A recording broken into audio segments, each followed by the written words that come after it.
Току-що слезе от сцената. Какво е нивото на адреналина? Как се чувстваш? Направо треперя. Просто не е истина. Супер яко. Забавлява ли се? Повече от всякога. Направо за мен е много голямо преживяване на днешното участие.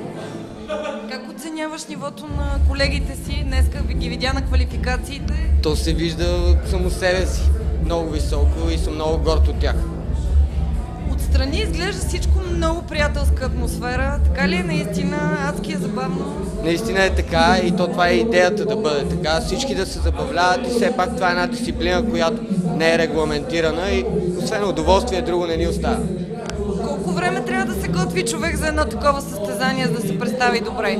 Колкото тренират ни футболисти, всеки ден по 2 пъти.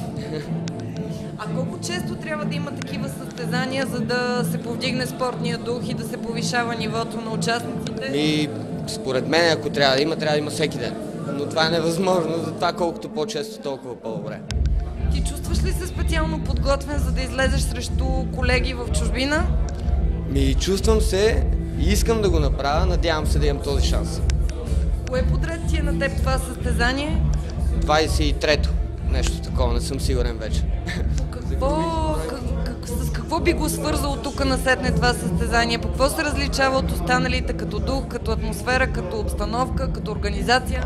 Мисля, че за момента е едно от най-добрите състезания в България и по всичко се различава, така че няма по кое. Просто е различно от другите. Кое най-много те на кефи? Най-вече сцената и това, че си отгоре над всички. Това да виждаш очите им от високо. Добре, пожелаваме ти успех, мерси. Супер, благодаря ти.